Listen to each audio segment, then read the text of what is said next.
Assalamualaikum warahmatullahi wabarakatuh.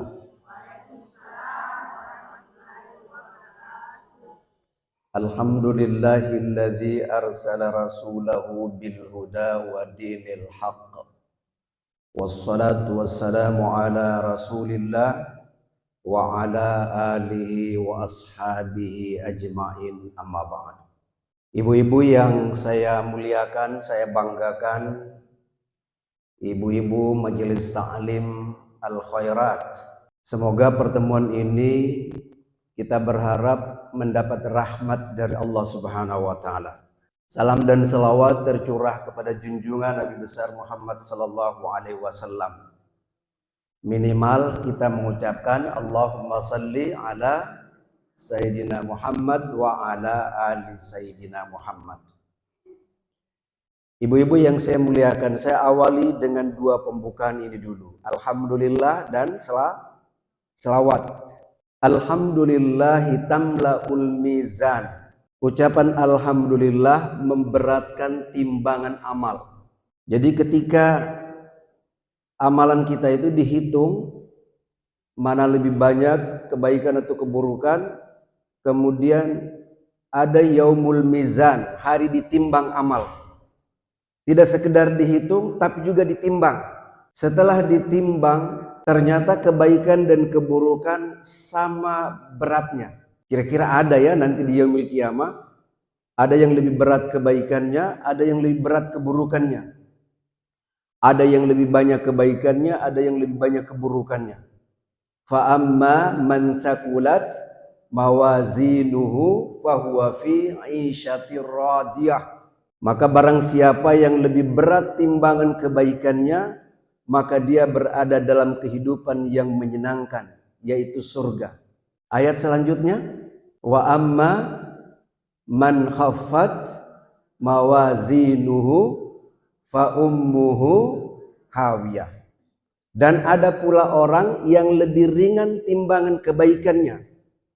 Berarti lebih berat apanya? Keburukannya. Ada orang yang lebih ringan timbangan kebaikannya, berarti lebih berat keburukannya. Wa amma man khaffat mawazinuhu fa ummuhu hawiyah. Ada orang yang lebih ringan timbangan kebaikannya atau lebih berat timbangan keburukannya, dicampakkan ke dalam neraka hawiyah. Tapi ada kalimat yang bisa merubah keadaan itu, yaitu ucapan alhamdulillah. Alhamdulillahi tamla'ul mizan. Ucapan alhamdulillah memberatkan timbangan amal. Yang kedua, selawat Nabi. Allahumma salli ala Sayyidina Muhammad wa ala ali Sayyidina Muhammad. Kita berharap kita bisa mendapat syafaat dari Rasulullah di yaumil qiyamah. Apa itu syafaat? Syafaat itu Nabi minta tolong kepada Allah, diberikan pengampunan. Dan semua manusia yang berada dalam kegelisahan, berada dalam persimpangan jalan antara surga dan neraka, karena kebaikan dan keburukannya sama banyaknya, sama beratnya, pahala dan dosanya sama banyaknya, sama beratnya, sama banyaknya, maaf beribu-ribu maaf ibu. Contoh, dia hadiri majelis ta'lim, dengar ceramah, baca Quran, mengaji. Tapi dia kembali ke tetangganya, dia gosip. Misalnya gosip cerita keburukan orang.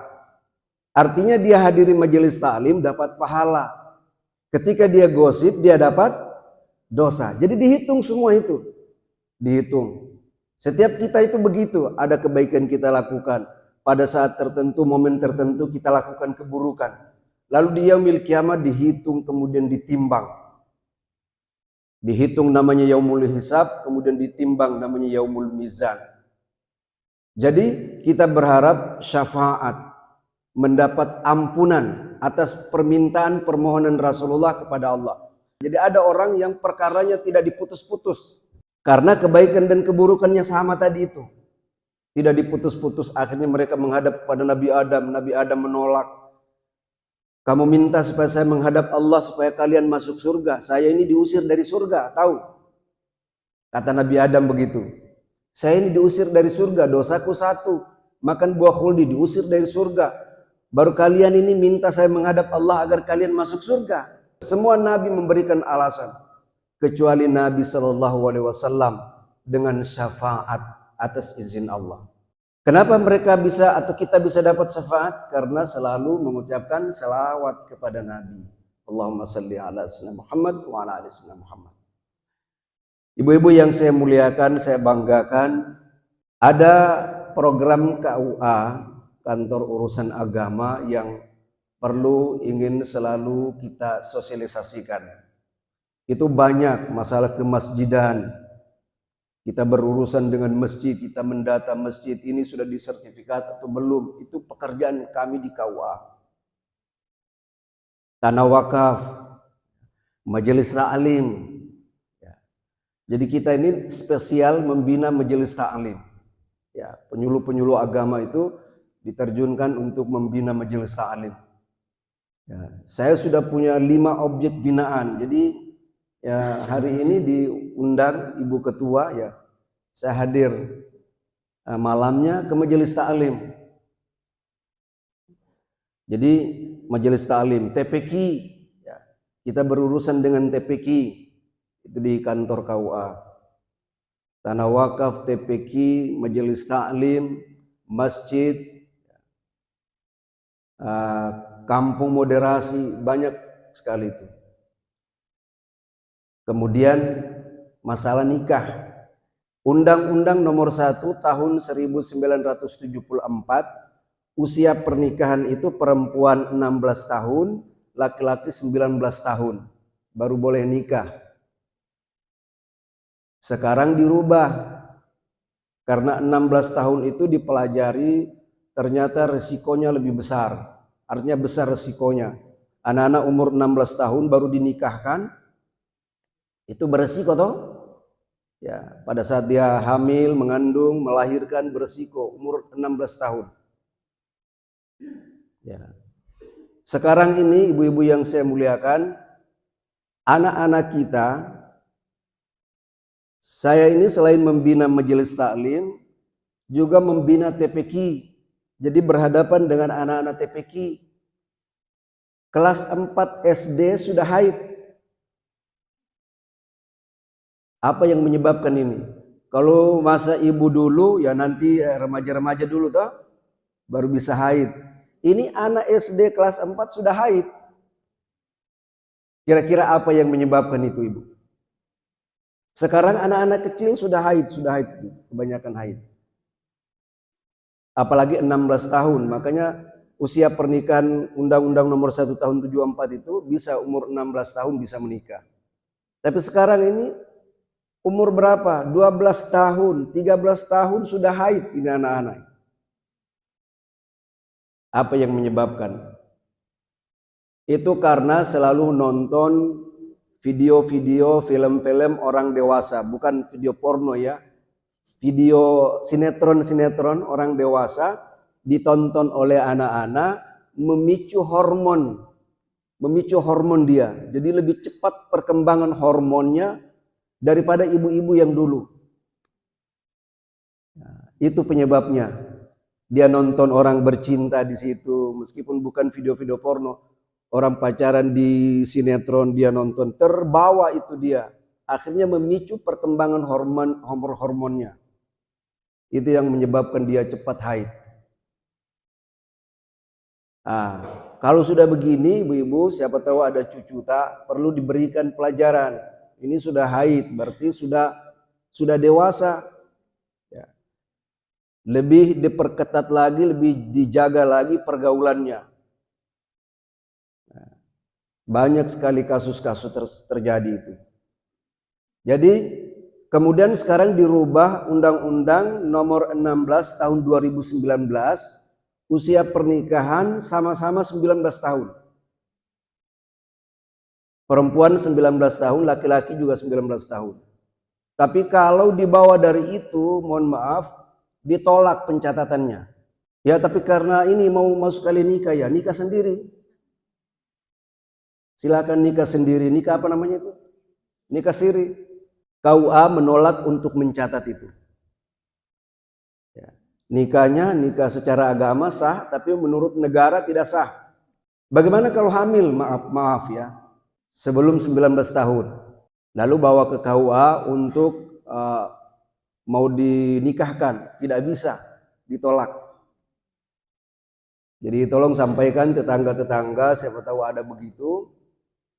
Di bawah 19 tahun, hamil, baru mau datang ke KUA untuk mau menikah, tidak bisa, ditolak. Lalu bagaimana jalannya? Silakan dinikahkan, tapi nikah siri juga. Ataukah tetap mau dapat buku nikahnya, dinikahkan? Ke pengadilan dulu. Ke pengadilan, minta rekomendasi dari pengadilan. Kemudian ke dokter kandungan. Ke dokter kandungan periksa, apa namanya itu? Di USG. Apakah benar hamil? Jadi ke pengadilan dulu, kemudian ke rumah sakit, ke dokter untuk di USG, dipastikan bahwa ini benar-benar hamil. Izin dari pengadilan merekomendasikan kepada KUA keterangan ini dan itu, baru diberikan dispensasi. Cara kedua ini menurut masyarakat agak ribet. Jadi mereka memilih nikah siri. Dulu masa iddah, ibu-ibu yang saya muliakan, istrinya meninggal, suaminya dulu tidak ada masa iddahnya. Undang-undang dulu tidak ada masa iddah suaminya. Jadi hari ini meninggal istrinya, minggu depan dia bisa menikah lagi. Tapi sekarang enggak. Masa iddahnya 4 bulan 10 hari, sama dengan masa iddah perempuan. Jadi laki-laki yang meninggal istrinya, dia harus juga punya masa iddah, masa menanti. Masa iddah itu artinya masa menanti. 4 bulan 10 hari baru dia boleh menikah lagi. Cerai hidup berapa bulan? Kalau cerai hidup 3 bulan. 3 kali suci cerai hidup. Kenapa harus 3 bulan? Karena 3 bulan itu supaya ditahu bahwa ada hasilnya atau tidak dengan suaminya yang lama. Kalau ada hasilnya, ada mengandung, berarti menunggu sampai lahir anaknya. Jangan menikahi perempuan yang sedang dalam keadaan hamil, suaminya meninggal. Masa iddahnya kapan? Menunggu sampai lahir anaknya. Tetapi kalau belum diketahui hamil atau selama 3 bulan itu dia belum hamil, maka masa iddahnya hanya sampai 3 bulan. Laki-laki juga begitu. Dulu laki-laki tidak ada masa iddahnya 3 bulan, 4 bulan, 10 hari, tidak ada.